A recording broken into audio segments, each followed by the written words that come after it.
Hey everyone, welcome to Reddit Readout. Today we are checking out Nuclear Revenge. Story 1. Knock down a grade 2 listed building without permission. Have the council planner's office deny all your applications for the next 99 years. I lived in a large village as a child. The village contained 4 shops, a post office, 2 pubs, a church, a primary school and a really old grade 2 listed school.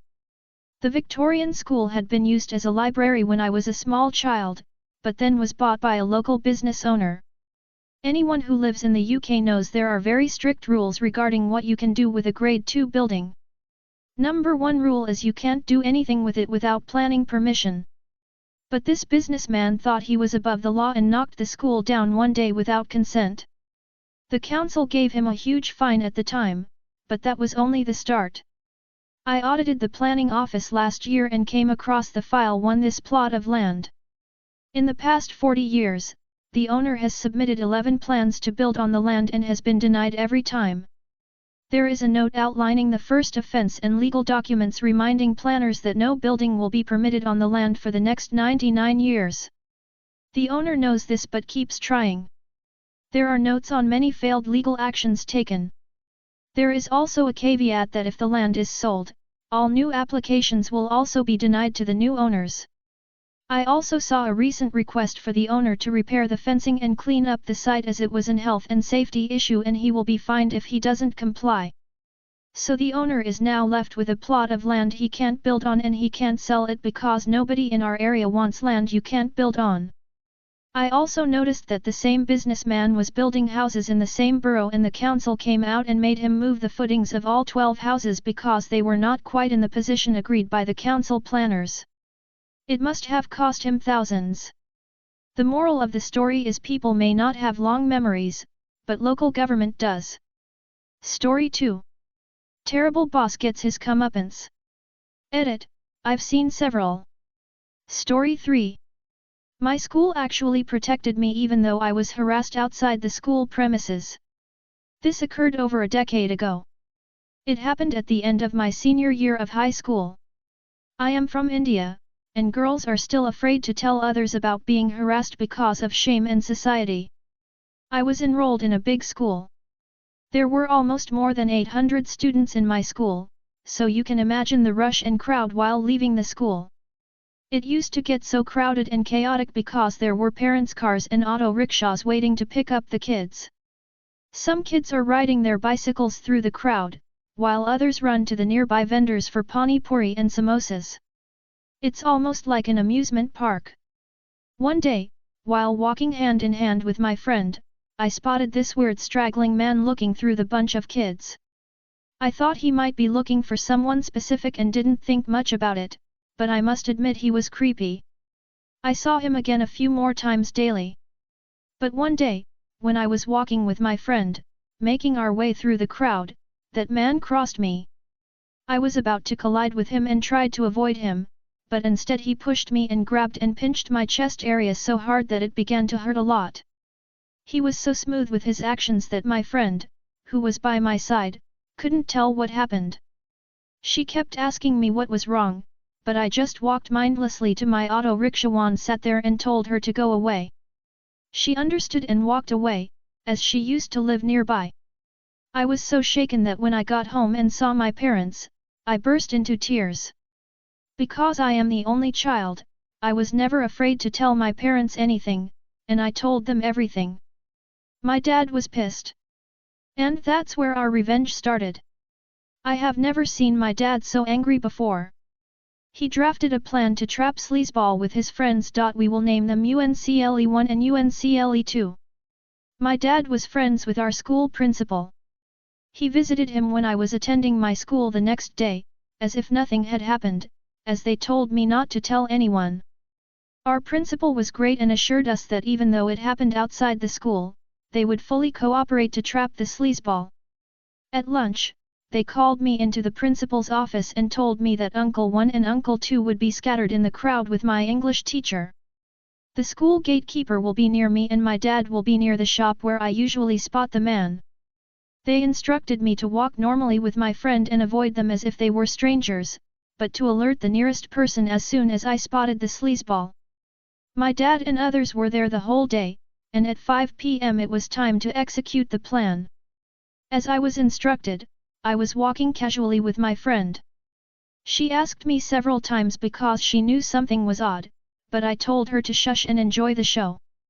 And then I spotted the sleazeball actually harassing my other classmate, and I quickly alerted UNCLE1. Initially, it was planned not to hit him and just call the police, but he was caught in the act, so Uncle 1 dragged him away and started beating him. Soon my dad, Uncle 2, and the gatekeeper joined him. Then my English teacher handled the situation and dragged the sleazeball inside the school gates and into the principal's office. My classmates surrounded me with questions, and I gladly answered them and stayed outside the gates with them. After a few minutes, I was called into the principal's office, where I saw the sleazeball. I thought they might ask me some questions, but the principal gave me some apple juice and told me to relax. Sleazeball was there crying, begging to let him go as he would never do it again. He was badly bruised and his clothes were torn. After a few minutes, the police came and took the sleazeball, and he was giving me such a deadly look that it still gives me the chills. My father and everyone else in the room were so happy and smiling as if there was a celebration and told me that they were so proud of me as I had saved multiple girls that day. I still don't know the details, but the school took full responsibility for our safety, put that man into jail, and CCTVs were installed within a week, even in a parking lot to cover the area outside the school. Story 4. Tell others I hit my dog. See what's coming for you. Hi, got a story here. Me and my husband, 28F, 29M, are in a chicken breeding club, which provides an allotment garden-like structure. We joined a year ago, and got to know Klaus, an old man who actually lives in one of those said gardens. At first, he was very kind, helped out 1 or 2 times. But after a while, he got very greedy, telling us to help him in his garden, selling stuff for him on eBay, or care for his chickens. Some people said we should keep our distance from him, but we didn't listen. He regularly invited us to drink a beer with him, acted like he knew all of town, is well known and has many connections. But the real thing was, yes, he was known, but for all the bad reasons. We talked to him a lot in the first few months, noticed he's highly addicted to alcohol, and tries to make a dime out of everyone and everything. You know the saying, blood is thicker than water? Not for him, lol. At first he helped us out, for example with giving us some tools for free or giving us money for working over at his place. Also, we kind of felt bad for him. Living your last days in a garden shed? But after a while, he gave us near to nothing for our work. No money, broken tools, so, garbage we had to dispose of, not even a thank you. He also started to talk to us in a very demanding tone. Old male Karen-like. Instead of messing with him, we started to simply distance us from him, not doing any more work. His last effort to win us back, was to buy 20 weed plants and putting them in his garden and showing us, he knew we smoked. But as soon as he demanded, we sell his future 5 kilos, we backed off again. As others noticed, we didn't hang out with him anymore, they started to tell us how Klaus truly is. He started to live there, as soon as another club member, since dead, lost his home and lived on his farm over there. As for the rules of the club, it's not allowed. If he is allowed to, Klaus had to be too. Klaus lived there for 14 years, not because he got homeless or another stroke of bad luck in life, because he wanted to live as inexpensive as possible.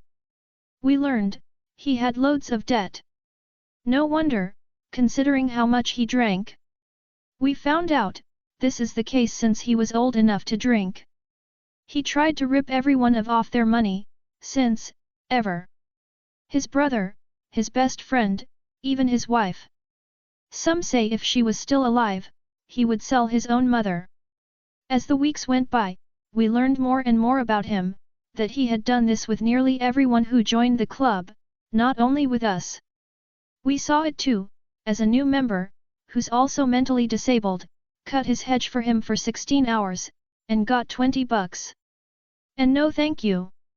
Klaus started to dislike the way we stayed out of his way, so his response to that was, to talk crap about us, even threatened us to tell others that we smoke, illegal over here. I mean real full-fledged lies. For example, we would owe him 200 bucks, we would do parties till late at night at the farm, we would hit our dogs. At that last point, we snapped. We bought a drone, made pictures of his weed plants and got police involved. Get them before they get you lol. Klaus peacefully sat in the club's community house, drinking beer, 9 o'clock in the morning, as 10 police officers walked in, going directly into his garden. Little Klaus turned his head around like an owl and immediately stood up and walked outside. He asked one cop, "Hi, can I help you?" And they asked for his name. "Oh, Mr. Klaus, we were actually looking for you." Behind the officer talking to him, the other cops raided his farm, not only finding the plants, but discovered themselves he lives there, living room with obviously used bed, food leftovers, a TV. They asked him where he has his address, he told them the address of his long-deceased brother. They sent a car to this address, but found no clue he could be living there. BTW, he also got money from the state, social benefits, also meant to cover his rent. The rent on this farm is 30 bucks/year. So huge no, money fraud is one of the worst things you could do over here. The cops stayed at his farm for the next 4 hours, collecting evidence. The whole farm surroundings were patrolled by some cops, so, word spread like a wildfire. Every single farm owner got over there to see what was happening, cheering that this douche finally got what was coming for him, after ripping off so many people. It was amazing. This dude had 14 years to make this farm his little hidey hole, making money out of it. He had split the whole community, gave us a bad name overall and not even breeding chickens. He just had them to sell the eggs SMH. To his luck, he was clever enough to tell the cops it's only CBD, still illegal, but not as much, so they had to send it in to test it, buying him some time. The club held a meeting. That was a shit show. As soon as this topic started, he said we planted them there, he only gave us the little plot. Most laughed, some said nothing. We voted for his eviction, had to, as of the rules, he got 15 against him, just 3 voted for him to stay. So, our revenge is not over yet. Keep you updated. Dr. Old parasitic money greedy dude got kicked out of his home and may be going to jail soon, for growing marijuana. PS if you find any spelling mistakes, or got questions, let me know. Edit, grammar and spelling. That's all for today. Please don't forget to like and subscribe.